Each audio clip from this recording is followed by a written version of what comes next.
Well, all right, people. So I'm here with another live video. Just want to talk about the stupidity involving this George Floyd trial that just started a couple days ago. You have so many morons out there in the world right now that are saying that Derek Chauvin is guilty. He's guilty for murder. He killed George Floyd. There's no doubt about it. People that are not letting the justice system play out, not letting our great model of the justice system of innocent until proven guilty play out. They just want to convict Derek Chauvin. Now, there are some cases out there that are pretty cut and dry with murders and crimes like that, where you could obviously tell that somebody killed somebody, and it's really just a formality that the jury is going to convict that person. But this case has a lot of question marks in it. First off, George Floyd was on a high amount of fentanyl, so there's a question mark as to how much that fentanyl played a role in his death. Secondly, he had a very bad heart. He had a lot of atherosclerosis. So that's another question as to how much those two factors played in in his death. And now you have the knee on his neck. And the question is, how much did that knee on the neck contribute to his death? We don't really know. So for these idiots on TV to say, well, we know he was killed by Derek Chauvin. No, we don't know he was killed by Derek Chauvin. Now that knee is apparently was apparently taught by the Minneapolis Police Department as standard procedure in something like that. Now you can make the argument that, well, he used excessive force. Okay, let's just say for the sake of argument, he did use excessive force on George Floyd. That doesn't mean he murdered him. You could charge him maybe with assault or something like that, but that doesn't mean that this is a murder case. It doesn't mean if George Floyd overdosed on fentanyl, if that contributed, it's going to be very hard to convict Derek Chauvin of murder. I mean, maybe manslaughter, you might be able to get it on, but to just say this is a foregone conclusion, like there's a lot of question marks in this case. And I don't know if the man is guilty or not. I don't know. Like, I don't think anybody knows. So let's just let the jury process play out. Let's just give this man a fair trial. If he's guilty, he's guilty. If he's convicted, he's convicted. If he's let go, if he's charged with the lesser crime or not charged with anything or not charged with murder, then he's not. Like, let's just let the system play out, people. You got so many people out there that want to divide this country, that want to sow division. The only reason the George Floyd thing is a big issue is because a white police officer was involved with a black man. And the media love to sow division in this country, love to create a narrative, even though there's no evidence that this is racist whatsoever.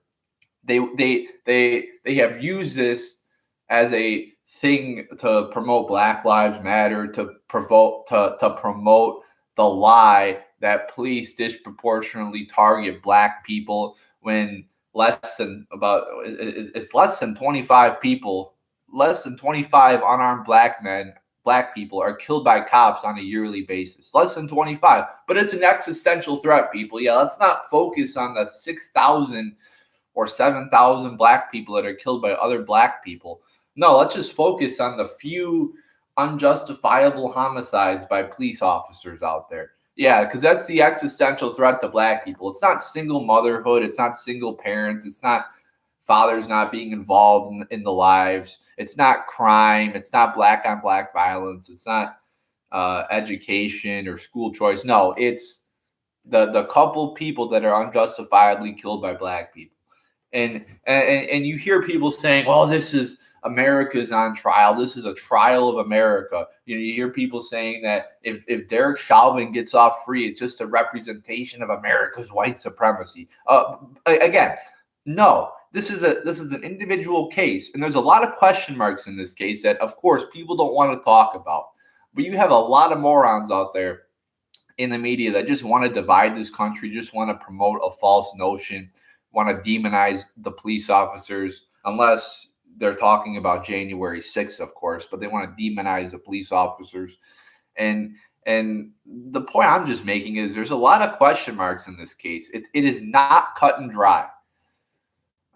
So for people to just say out there, Derek Chauvin needs to be convicted of murder, and if he's not, it's a representation of America's white supremacy. I am so sick of people throwing out that word white supremacy. I'm so sick of people trying to make everything seem like it's a racial issue when it's not.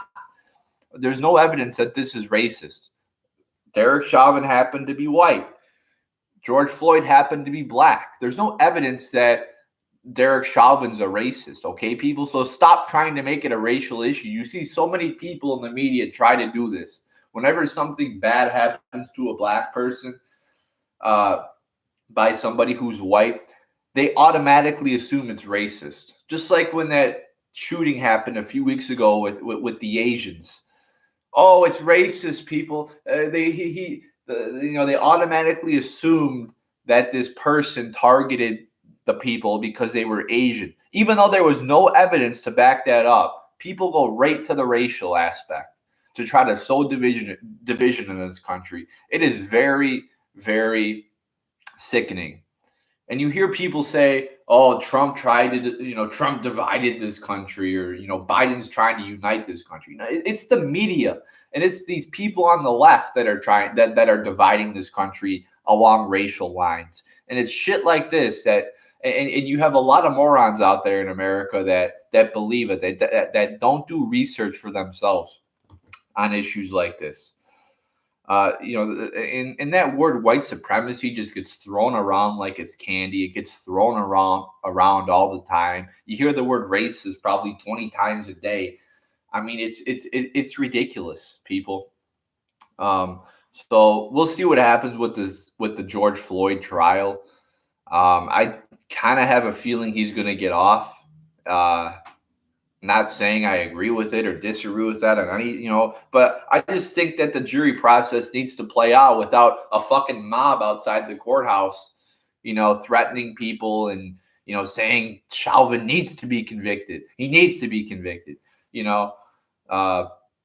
Yeah, I just want the man to get a fair trial, people. That's all I'm asking for. And I'm not going to make any judgments before the case because, like I said, there's a lot of question marks in this case. There's a lot of things that may or may not have contributed to the death of George Floyd and that we need to know about.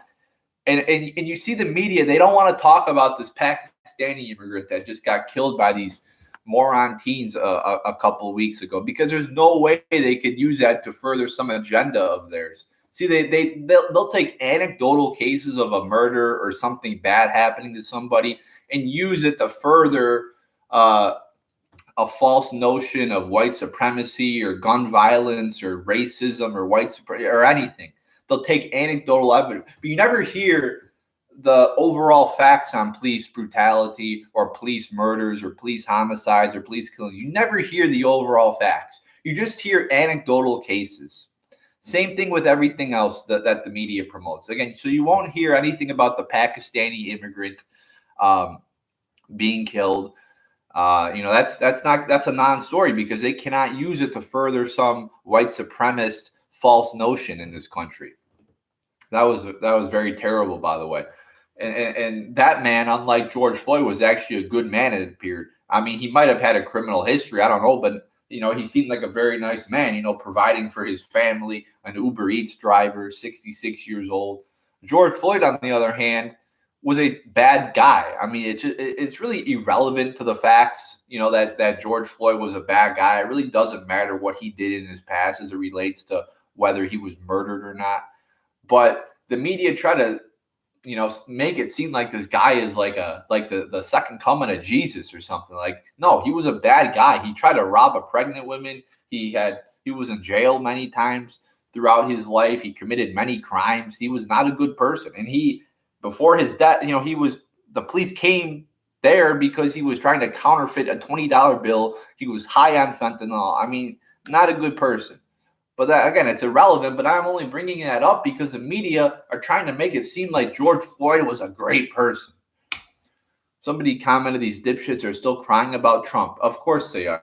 You see Biden now trying to blame Trump for everything, Oh, it's Trump's fault what's happening on the border. it's Trump's fault that the vaccine rollout wasn't fast or whatever the fuck. It's all even though there was no problem on the border before January 20th, it's somehow Trump's fault that now there's a problem on the border.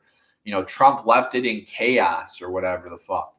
They're going to keep talking about Trump for a long time, because any problems that happen in the next 4 years are going to be connected back to Trump, because Trump fucks some shit up. That's going to be their narrative. So it's, and in a way, like, kind of almost all presidents do that. It's kind of disgusting. You see it from a lot of people, right? So any, successes that happen during the Trump administration, well, they're because of Obama, but negatives that happen in the Trump administration, well, that's Trump's fault. That's not so you see this from both sides, Republican and Democrat, right and left. And of course, people are going to still talk about Trump. I mean, that's all you saw. Everything in the last 4 years was about Trump. Trump. Everything was about Trump. You had people, everything Trump did was great, and then Trump, everything he did was Hitler-esque. So it was really annoying to see that. It's like, no, let's just step back and let's realize that, yeah, there's some things that Trump did were good. There's other things he did that were not good. But it's not 100% or 0% thing. And it's like everything the last 4 years was about Trump. It's like you couldn't talk about anything else. And even beyond politics, it's like in movies and on late night and entertainment and sports, it was all, everything became political over these last 4 years. I mean, I don't get it. It's very annoying. It's like, can I just like watch a sports game without seeing a Black Lives Matter sticker plastered everywhere? And you still see people talking about Trump. It's very annoying. So like I said, we'll see what happens with the George Floyd case. I think whatever happens, people are going to still cry, white supremacy, racist, and you're going to have your dipshits out there. And I do think he's going to get off. I don't think he's going to be convicted of murder. He might be convicted of a lesser charge. I find it very hard to convict him of murder unless there's something I don't know, unless there's something I'm not seeing in this case. And if that happens, I'm sure you're going to see riots again. Hopefully not, maybe not, but unfortunately you probably will. And unfortunately, people are going to be very slow to react, because for some reason, Democrats get all worked up about the Capitol riot, which they should. It's a very bad incident and it was disgusting. And those people should be hunted down and put in jail. Like, that was very bad. But I just wish that they had the same passion for that as they did the Black Lives Matter riots. Like, I don't see how those two events are anything different that deserve equal responses from the National Guard. But the Democrats just sit by as the left-wing violence happens. Oh, they're peaceful protest people. They're mostly peaceful No, they're destroying cities. I don't get it. Did you hear that Candace Owens might run in 2024? If so, would you vote for her? I think she has a chance. What do you think? I'm really not trying to think about 2024 because we're a long way away from that, people.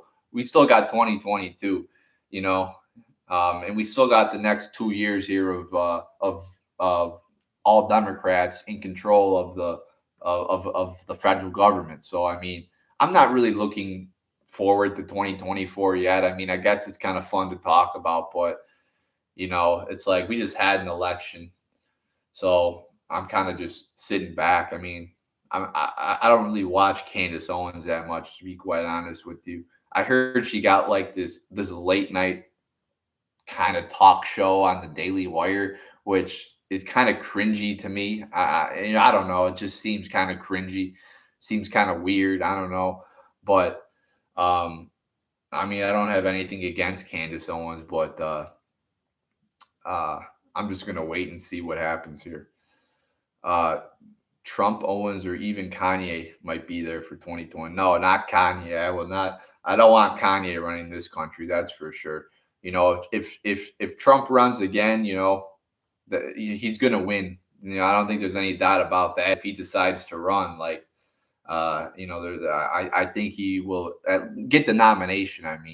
Um, I don't see anybody beating him. I think he's still the head of the Republican Party, even though the establishment doesn't like him. But it doesn't matter because most people, support him when it comes to being a Republican or a conservative. So just like in 2016, the establishment didn't want him to win, but he still did because he just had overwhelming support. I think the same thing would happen in 2024 if he decided to run. And again, we'll see what happens. It's a long way away. So, I don't even want to say, he should be the nominee or DeSantis or Noem or whoever the fuck should be the nominee. It's let's just wait and see, people. It's a long way away. We have many other battles to fight before 2024. It's truly sad how brain dead, soulless, and stupid these people who keep letting the mainstream media control them are. Yeah, it comes down to the fact that if you repeat the lie over and over and over again on ABC, on CNN, on MSNBC, if you hear that same lie over and over again, like this, again, the lie that police target black people or whatever the fuck, or that there's roving bands of white supremacists running around this country, or white supremacy is running rampant in this country, or there's racism all over the place, systemic racism, you will believe it, even though there's no evidence, even though that they don't provide evidence, even though that they don't provide overall facts to back up these lies that don't exist, even though they only provide anecdotal cases as so-called evidence for these lies, people will still believe it because, again, you have a lot of morons out there that see some guy in a suit on CNN, and then they see another guy in a suit on MSNBC, and the same thing on CBS or ABC or NBC, and they believe it because they hear it from multiple people, and they hear it over and over and over again, and they just bombard it into people's minds. And again, like this person said, it's sad how people just believe shit without doing research for themselves, not looking at the actual evidence. It's sad how you see people out there, just everything that Trump did was just terrible. There's not one good thing he did throughout the 4 years of his presidency, not one.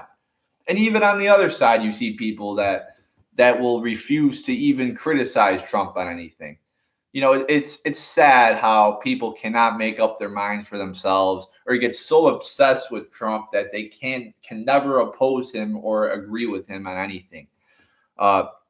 Atlanta shooting suspect had sex addiction, not hate crimes. A Colorado shooting suspect has mental illness. Yeah, I was talking about the Atlanta shooting where the guy targeted the massage parlors, which were probably more like prostitution shit. So he targeted these people because I guess he had a sex addiction, obviously had a fucked up mind. But there was no evidence that this was a racial thing or he targeted the people because they were Asians. There was no evidence for that. But then, of course, the media runs with the story right away. And then it comes out a day later, you hear the cops there saying, well, there's no evidence it's racist. There's no evidence that he targeted the people because they were Asian Americans. But of course, the media runs with the story that it's racist because they want to divide this country, and they want to try to promote this idea that there's this huge backlash from white people against Asian people.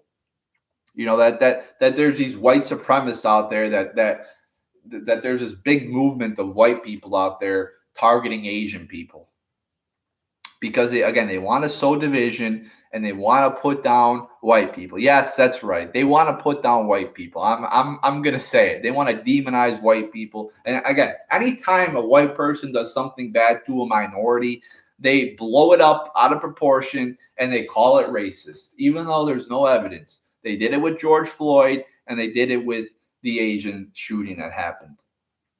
But whenever there's a black person, like what happened with the Pakistani immigrant, they don't talk about that because that cannot be used to further the lie of white supremacy. Media falsely claimed that Colorado shooter was angry white man, but it was that suspect was Syrian. Yep, there you go again. They did do that, and then he looked white from the fucking helicopter images, but then it turned out he was named Abu La. He had a Middle Eastern background. So then they kind of, oh, we can't use that to further this idea of white supremacy. I mean, it's so stupid. Another side issue about these mass shootings, the mass shootings are terrible, but do people realize that they account for such a small percentage of the overall homicides in this country? So of course the media use them to try to push gun control, but they don't realize that these mass shootings only account for like 1% of actual overall homicides in this country. That most gun homicides and homicides in general are just done, by one person killing another person, gang related violence or inner city violence like that. So they try to pass gun control off emotion. They don't look at the overall facts of, yeah, most people are killed by just random handguns, not AR-15s, not assault rifles, whatever the fuck that means. It just, again, it's the whole idea. And this is what liberals do. They use anecdotal cases to try to push a preconceived narrative. I mean, every issue I've talked about is about liberals and the media and the Democrats using anecdotal cases to try to push an idea of a lie in this country. Again, mass shootings are terrible, but like in the Atlanta mass shooting, 8 people were killed. In Colorado, 10 people were killed. I guarantee you today across the country, more than 10 people were probably killed in shootings. So, it seems really bad when a mass shooting is concentrated in one event and 8 or 10 people die. And it is terrible. Any shooting's terrible, but this happens like every day. Biden is so stupid. He doesn't even care for us. Yeah, I mean, I'm no Biden fan, and I've been saying it for months. If you like big government, if you like government spending, if you like, government taking away your freedoms and telling you what to do and getting involved in every issue of your life and trying to solve so-called racial equity, because government is so great at everything. We want to trust them to solve racial equity now. Then Biden is your guy. If you like an open border. If you like weak immigration, then Biden is your guy. If you want all these people coming through the southern border, if you don't want an orderly immigration system, then Biden is your guy. But I'm not for that. I am for small government. I am for freedom. I am for the Constitution, and I am for a drastic cut in government spending, which has gotten way too big and has grown the debt like crazy. I like giving money back to the people. I'm not necessarily opposed to these stimulus checks, because you kind of see them as like a tax break. But if you're going to give people stimulus checks, you have to drastically cut government spending to match the money you're giving back to the people. But of course, you're not going to do that. They're going to increase government spending and contribute to the debt that's just out of control and crazy. I mean, you have a GDP to debt ratio that is above 1 or below 1 now. It's crazy. I mean, they're just spending money, and now they're talking about a fucking $2 trillion infrastructure plan. They just spent like $2 trillion on COVID relief, so-called COVID relief. They've spent. If you take the amount of money they spent on COVID relief and divide it by the amount of Americans in this country, it's like $17,000 per person. And that doesn't even account for the like $4 trillion federal budget that's in place. So, I mean, the money they're spending is just crazy. It's you can't even fathom how much money they've spent over the last year. And now they're talking about another $2 trillion. I mean, where is this money coming from? Our country is so far in debt. If this was a business, the business would be out of business like a long fucking time ago. I mean, no business can have a $30 trillion debt and still be in business. But our government just wants to keep spending money. I mean, imagine being a business that's $28 trillion in debt or whatever the fuck. And you're like, oh yeah, we're just going to keep spending more money. We're going to keep giving our employees free money. Like, that's not how you run a business. And unfortunately, you have a lot of morons in government that don't spend money wisely because it's not their money. And that's why we need a small government, is because government always messes everything up. So I'll end this video here, people. Nice video today. So I'm actually watching the news here. So I got the news on. So I'm going to I'm going to see Biden's little press conference here, see if he can get through it without having a mental breakdown. We'll see what happens here. So there you go, people. There's my thoughts on everything that's going on in the world.